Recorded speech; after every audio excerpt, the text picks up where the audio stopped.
कुंदनपुर गांव में महेश नाम का एक गरीब व्यक्ति रहा करता था। वो पूरी मेहनत और लगन से गोभी की खेती करता और उन्हें पास ही के बाजार में बेचने जाता। वो अपनी बीवी मीरा और छोटे बेटे दिशु के साथ एक छोटे से घर में रहता था। बाजार में एक स्टॉल लगाकर महेश बेचा करता था। आइए आइए, ताजी ताजी हरी हरी गोभी ले जाइए। स्वाद और ताजगी की गारंटी मेरी। एक बार खाओगे बार बार मांगोगे। महेश गोभी वाला, महेश गोभी वाला। आइए आइए, जल्दी से ताजे ताजी गोभी ले जाइए। अरे वाह, ये तो वाकई में बढ़िया गोभी लग रही है। जी मालिक, एकदम ताजी गोभी है। अभी सुबह सुबह ही तोड़ कर लाया हूँ। महेश भाई, मुझे 2 किलो गोभी दे दो और मुझे 3 किलो दे दो भाई। जी बिल्कुल साहिब, अभी देता हूँ। महेश की गोभी खरीदने के लिए ग्राहकों की लंबी लाइन लगी रहती। पूरे बाजार में सभी को बस महेश के खेत की ही गोभी चाहिए थी, क्योंकि महेश बिना किसी केमिकल के गोभी को उगाता था। वो नेचुरल तरीके से और प्योर खाद डालकर ही खेती करता था, इसलिए उसकी गोभी बाजार की सबसे बेस्ट और स्वादिष्ट गोभी थी। महेश दिन में बहुत अच्छी कमाई कर लेता, जिसे देख के उसकी बीवी मीरा बहुत खुश होती। अरे वाह, इतने सारे पैसे!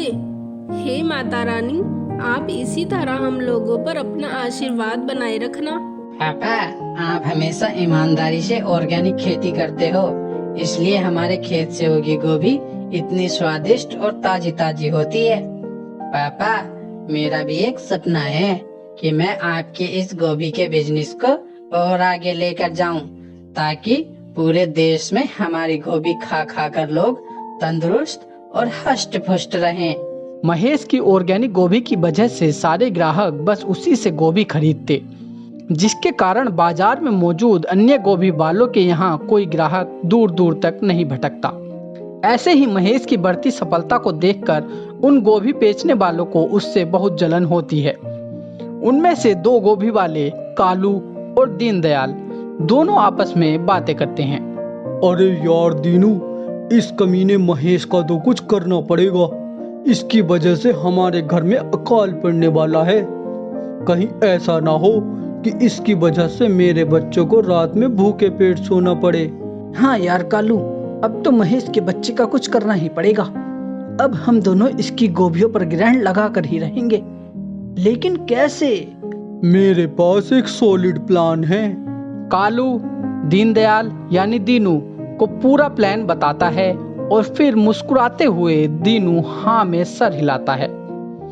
दोनों कपटी आदमी अपने हाथों में टॉर्च लेकर महेश के खेत में जाते हैं। वहां पहुंचकर कालू चुपके से महेश के गोभी के खेत में आग लगा देता है। आग लगाने के बाद वो दोनों वहां से रफो चक्कर हो जाते हैं। गोभी का पूरा खेत जल जाता है और महेश की सारी फसल बर्बाद हो जाती है। अगली सुबह जब महेश अपने खेत पर गोभी तोड़ने के लिए जाता है तो खेत को राख बना देख उसके पैरों तले जमीन खिसक जाती है। अरे नहीं, ये क्या हो गया? मेरी सारी फसल बर्बाद हो गई। इतने महीने की मेहनत पर पानी फिर गया। स्वामी, संभालिए अपने आप को। देखो न मीरा, किसी मूर्ख पापी ने मेरी सारी फसल जला दी। मैंने किसी का क्या बिगाड़ा था? मैंने तो आज तक किसी से ऊंची आवाज में बात तक नहीं की। मेरी दिन रात की खून पसीने की मेहनत को किसी धूर्त ने राख कर दिया। हे माता रानी, अब मैं क्या करूंगा? महेश पूरी तरह टूट चुका था। उसकी जली हुई फसल को याद कर उसकी आंखों से आंसू बहे जा रहे थे। वही बाजार में महेश न दिखने पर ग्राहकों ने न चाहते हुए भी दीनू और कालू की गोभी खरीदनी शुरू कर दी। देखा दीनू, मैंने कहा था ना कि मेरा प्लान जरूर काम करेगा। अब चाहे बेईमानी से ही सही, लेकिन सारे ग्राहक हमारे पास ही गोभी लेने आ रहे हैं। हाँ भाई कालू, मान गए तेरे दिमाग को। भाई यार, आज से तो तुम मुझे अपना असिस्टेंट बना ले। तेरे साथ रहूंगा तो ऐसे ही रोज मुनाफे में रहूंगा। और वो बेचारा महेश, अब तो उसके खाने के भी लाले पड़ने लगे होंगे। दीनू मेरे दोस्त, थोड़े दिन और इंतजार करो, अभी तो वो सड़क पर भी आएगा। दीनू और कालू को महेश की बर्बादी से बहुत खुशी होती है। ऐसे ही काफी दिन बीत गए। एक दिन महेश नदी के किनारे पत्थर पर बैठा हुआ था।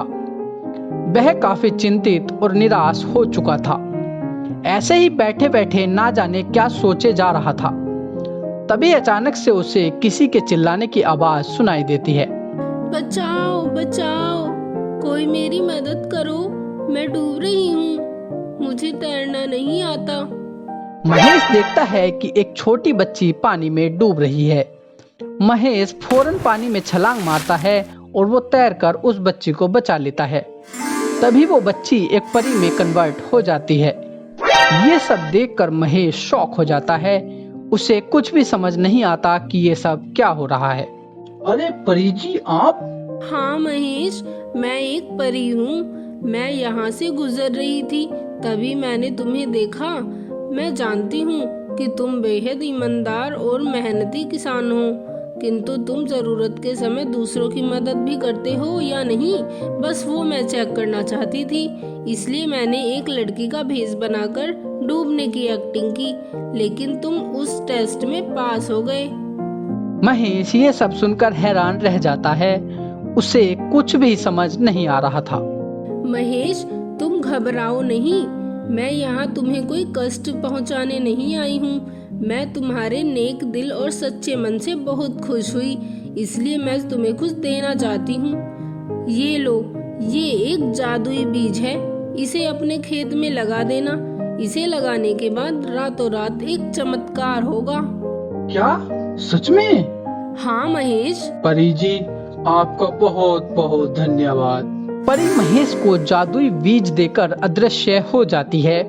महेश घर जाकर उस बीज को जमीन में बो देता है और फिर सोने के लिए चला जाता है।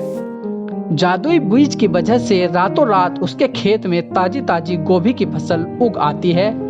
अगली सुबह महेश उठकर अपने खेतों पर घूमने के लिए निकल जाता है।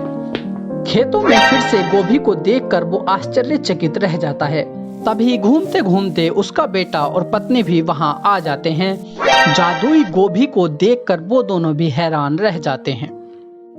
पापा, इस गोभी को तोड़कर इसकी क्वालिटी भी चेक कर लेते हैं। क्या पता इसकी वही क्वालिटी हो जो हम मेहनत से बोते थे। महेश एक गोभी को काटता है और उसे काटने पर उस गोभी में से पैसा और सोना निकलता है। दिशु और मीरा भी जब अलग अलग गोभी को काटते हैं तो उन सभी गोभी में भी पैसा और सोना निकलता है। अरे ये क्या? मुझे तो लगता है ये कोई मामूली गोभी नहीं बल्कि कोई जादुई गोभी है। ये सब कुछ दीनू और कालू झाड़ियों के पीछे से छुपकर देख लेते हैं। आइला जादू, लेकिन गोभी में पैसा और सोना, ये कैसे हो सकता है?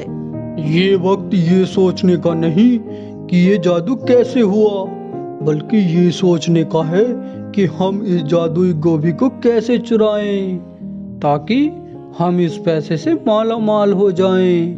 हाँ कालू, एक बार अगर हमने इन्हें चुरा लिया ना तो हम अपने गांव के राजा बन जाएंगे, राजा। उसी रात कालू और दीनू उन जादुई गोभी को चुराने आते हैं, लेकिन उन गोभी के फूल को छूते ही उन दोनों को एक जोरदार बिजली का झटका लग जाता है।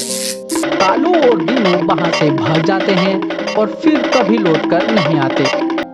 उधर महेश उस जादुई गोभी के सोने और पैसों से बहुत अमीर हो जाता है और उसके पैसों से गरीब लोगों के लिए मुफ्त इलाज करने वाला हॉस्पिटल खोल देता है।